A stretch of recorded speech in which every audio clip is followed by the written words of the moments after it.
Hello guys बयखौबो आंनि जेके fakes चेनेलाव बरायहरबाय। नोंसोरो माब्लाबा भारतनि उदांस्रि सानाव नेशनेल एन्थेम थारमाने जन गण खनालासिनो उदांस्रि सान फालिनाय नुफेरदों नामा? नोंसोरो मोनथिगौ नामा मोनसे मुलुगखौ 1 सेकेन्डआव दंस खालामनो हाग्रा एटम बमाबो जिउ गोनां दं होनना? मोनसे खोथा दंबावो नोंसोरनो खोन्थानांगौआ। नोंसोरो मालाबाफोर खोनाफेरखाबाय जानांगौ दिल्लीयाव 10 थाखा केजिनि गस्ला 10 थाखा केजिनि मबाइल मोनो होनना। दिनै बे खोथाया नंगौ ना नङा जों मिन्थिना लागोन। मानोथो लेट खालामबावनो दिनैनि भिडिअखौ जागायजेननोसै। भिडिअआ स्टार्ट जानायनि सिगां मोनसे खोथा दंबावो। नोंसोरो जुदि बेबायदिनो इन्टारेस्टिं खोथाफोर खोनासंनो लुगैदोंब्ला आंनि चेनेलखौ साबस्क्राइब खालामनानै लाब्लानो जाबाय आरो मोजां मोनदोंबा लाइक खालामना होब्लानो जाबाय। दिनैनि भिडिअनि सेथि नाम्बाराव दङ ब्रकेन रिलेशनशिप मिउजियाम। जायफोरा गोसो थोलायनाय ब्रेकआप जालायनायखौ मोजां मोनो बेयो बिसोरनि थाखाय। नोंसोरो मिउजियाम होनना बुङोब्ला बिर जोहोलावजोफोरनि हाथियार मुवाफोर आरो गोबां मुल्य गोनां मुर्तिफोरखौसो दोननाय खोनायो, नंगौना नङा? नंगौना? नाथाय जों रायज्लायनाय मिउजियामावहाय गोसो थोलायखांनायनि उनाव ब्रेकआप जाखांनानै नोंनाव माबाफोर अनथोब बा गिफ्ट थालांदों बेखौसो दोननाय जायो। नोंनाबो ब्रेकआप जाबायबा आरो नोंनाव बेनि माबाफोर मुवा दङब्ला नोंबो दोनहैनो हागोन। नाथाय आफसोसनि खोथाया बेसोदि बेयो इउरप हादोरमानि क्र'एशिया हादोरनि जाग्रेब नोगोरावसो दङ। दानिया फैदो नैथि नाम्बाराव। नोंसोरो फोथायनाय नङा दि नुन्ननिबो फोरबो फालियो होनना।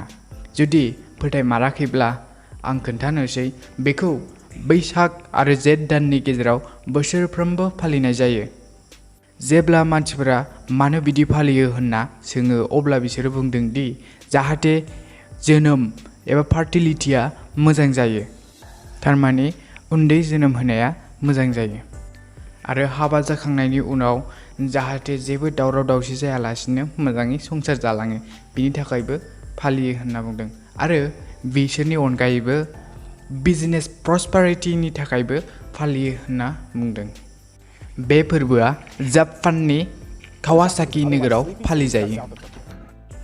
दानिया फैदो थामथि नाम्बाराव। थामथि नाम्बाराव दङ बबे मायथाइयाव जन गण मन थारमाने नेशनेल एन्थेम खनालासिनो भारतनि उदांस्रि सान फालियामोन।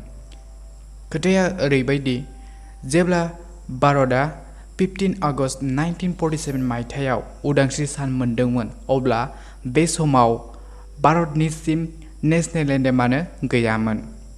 24 जानुवारिनि 1950 मायथाइयावसो रबीन्द्रनाथ टेगर लिरनाय जन गण मनखौ नेशनेल एन्थेम महरै गनायथिनानै लायो। बिनिखायनो 1947, 1948, 1949 मायथाइयाव नेशनेल एन्थेम खनालासिनो भारतनि उदांस्रि सानखौ फालिनांगौ जायोमोन। दानिया फैदो ब्रैथि नाम्बाराव। नोंसोरो मिन्थिगौ नामा हिर'शिमा आरो नागासाकिखौ दंस खालामनाय एटम बमाबो जिउ गोनां दं होनना? फेब्रुवारि 5, 1958 आवहाय इउनाइटेड स्टेट्स अफ आमेरिकाया F-86 फाइटार जेट आरो B-47 बम्बार लाना प्रेक्टिस खालामनो ओंखारलाङो अब्ला मिड एयार कलाइजन जानानै टाइवी आइलेन्डआव 7,600 पाउन्ड आरो 3,400 किल'ग्राम बमा गेब्रुआलासिनो गोग्लैयो। दासिमबो बेखौ नागिरनानै मोनाखै। बहाय थांखो, माब्ला गेब्रुगोन रावबो मिन्थिया। बिनि थाखायनो जिउ गोनां एटम बम होननानै बुङो बेखौ। दानिया बाथि नाम्बारनिसिम आवगायलांनोसै। जोंनि इण्डियानि दिल्ली मुम्बाइ नोगोराव थानाय सहर बाजारनि इन्टारेस्टिं खोथाया नंगौ ना नङा दिनै जों मोन्थिनानै लानोसै।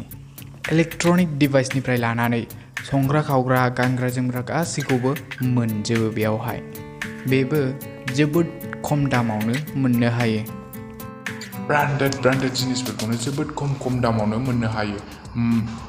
जेरै आइफन, मबाइल, गस्ला, नाइक, एडिडास बायदि गासिखौबो जोबोद खम दामावनो मोननो हायो। खिन्थु बांसिनानो मबाइलफोरा सेकेन्ड हेन्डसो जायो मानोना बेसो खावनाय बुस्थुफोरसो बिनिखायनो खम दामाव मोनो।